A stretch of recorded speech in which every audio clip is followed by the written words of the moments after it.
watch again, just for anyone that's absolutely interested, and I know there was a few of you that were. This is a humane mouse trap. Little mouse goes diggy diggy dig in there, has its lunch, and that comes down, trap, we release him. Every morning there's a mouse in my trap. I am not winning mousegate. This is a form of special filler that the mouse can't chew through. My house is now made up of 97.6% mouse filler. I still can't find the hole. There's still a mouse coming in. It is now mouse 6, London Road Searcher. Nil. Can't catch. I can catch the mouse. I can't find where the mouse keeps coming back in. I'll get there. Perseverance. Right, pals, stick around to the end of the video because we've got some books to give away. I'll see you at the other end. Enjoy this. Good morning, search fans. How you doing? Look where I am. Blackcurrant field. When I was cleaning my teethy paste this morning, I was compelled to come and have a look at Blackcurrant 1. Now, when I went to get my newspapers this morning, I found a penny. And in the UK, I don't know about elsewhere in the world, but in the UK, see a penny, pick it up, the rest of the day you'll have good luck. So that was one omen. Also in the UK, we've got this little rhyme concerning magpies. I won't go into it all, but if you see a pair of magpies, it's also considered good luck. I've just seen a pair of magpies over there. Could be a good day. We're here together. Got my trusty spade, got the trusty simplex. Now the spade could be on the way out, it could be the spade's last ever visit. I'm in the market for a new spade, which I might be getting next weekend. I'll see you when we discover something exciting, which I think we will. I do think we will. I'll see you on the first hole. There's the end of the row.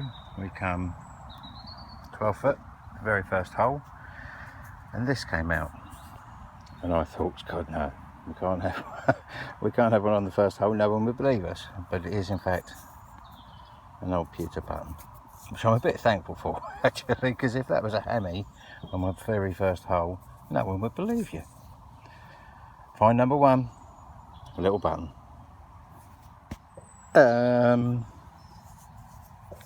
Big signal, nearly took me your ears off.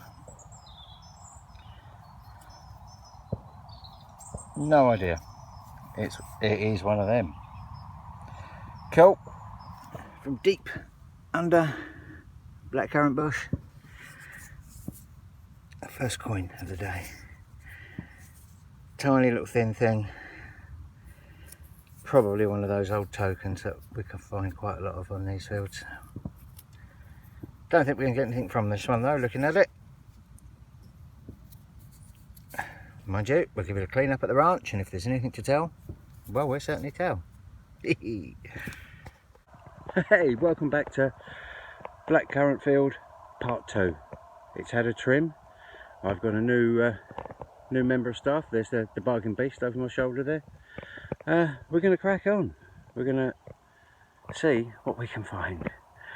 There is a faint whiff in the air. I can smell a little bit of history. I'm going to do one row on here, and then if no luck, we'll go over yonder. We'll go over to Farthing Orchard and have a quick go on that. I'll see you on the very first one. Mind how you go. Right at the very end of the row. I mean, it's been hard work. It's just been lead, more lead, and a little bit of lead thrown in for good measure. The beast has unearthed its very first little coin. Very thin, very toasted. Tiny little thing there, isn't it? Farthing size, but I don't know what it is. Do you know what it is yet? The answer is no. No, I don't.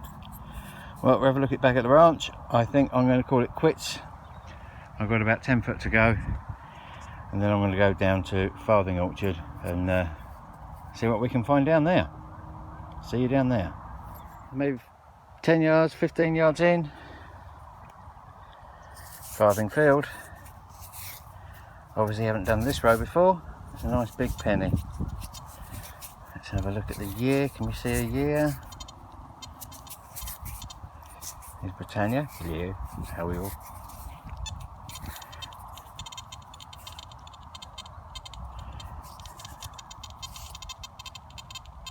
1936. Lovely, happy with that. Another little coin. I said 3p, isn't it? 3p? It's not 6p, I don't think. I am here to be proved wrong. We'll see on the clean-up. 1947, is that? It's 1940 something.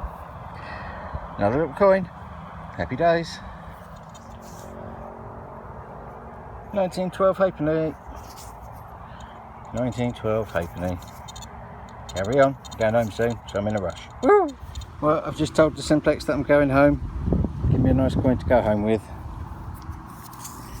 And she does it again. There's detail on it. It's not silver, I don't think. It's not looking like silver. But I think we'll be able to get an idea off of that. That's exciting. That could be the find of the day. We'll clean up back at the ranch and we'll check it out. And I'll see you back then. Watch again. We'll have a quick run through the stuff we found this week.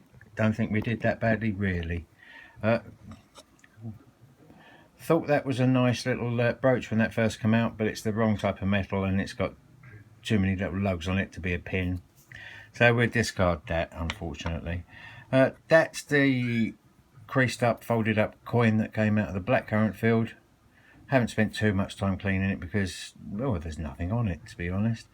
That came out of Farthing Orchard, and again, not too much on it. I think they're both just copper tokens, to be quite honest. That was what came out first off in the blackcurrant field, and I thought, oh hello, we're straight onto a hammered. You can see why I thought it was something special, can't you? But alas, no, it's just a button. That, I believe, at some point was a halfpenny. As you can see, it's been quite brutalised. I've not cleaned it. It's quite thick, so it's quite an old one, I would have said. Quite a relatively new one, I would have said. There you go. A couple of George V, 1 penny and a halfpenny. I think this 6p is a 1948 6p, which apparently, for some unknown reason which I haven't researched, are quite rare. But 47 was the silver content was removed, so there's as much silver in this as there is in your average filling in your teeth, I would have thought. So there you go. This I've worked out, traced, and I think that's a baby's knuckle duster for the playground. You know, just hey, boof, have some of that. Really excited about finding this. So excited I was doing cartwheels. Yeah, well, enough said about that, the better. Bit of something, bit of bell maybe, maybe a bit of button, not too sure. This, you saw me dig this out, it was a big old signal. As you can see, it's got a shine on it. Don't know what it is, don't know what it was, don't know what it could be, or what it thought it might even try to be. What I do know is that it's solid silver. Absolutely no idea. 925 silver, not hallmarked, quite heavy. I mean, it is a proper lump of silver. I'm happy with it for being a lump of silver, but I would like to know what it was at some point. Anyone's got any ideas? Answers on a postcard too. And that leaves us with last, certainly not least, our find of the day.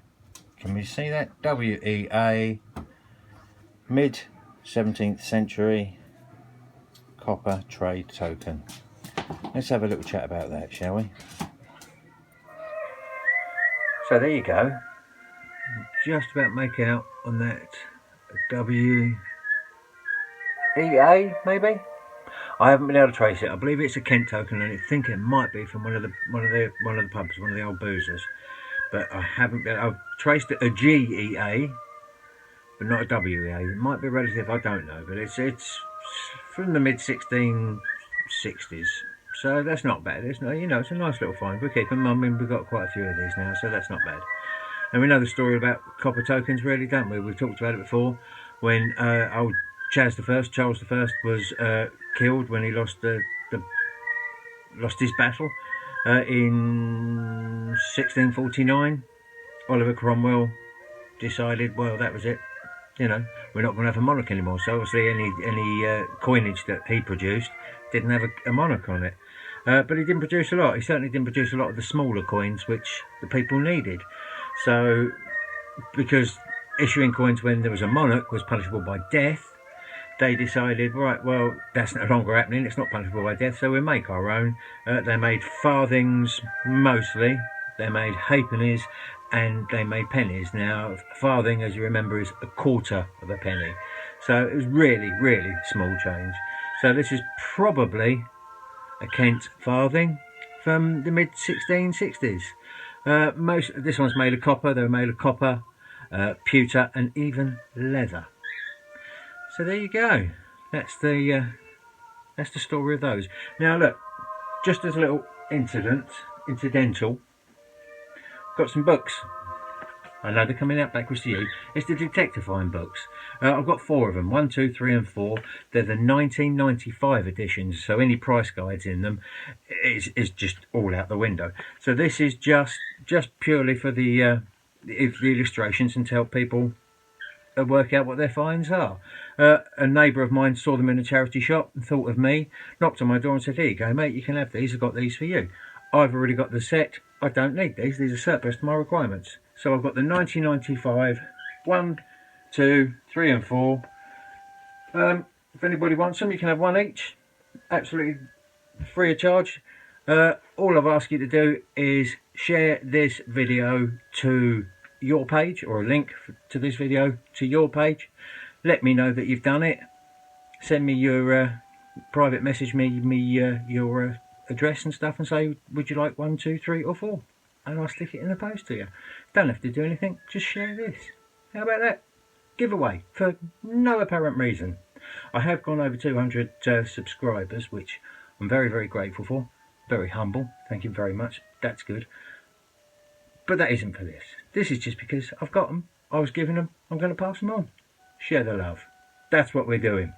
Right, I'll see you all on the next one, which should be next week. Fingers crossed. Weather permitting. See you soon.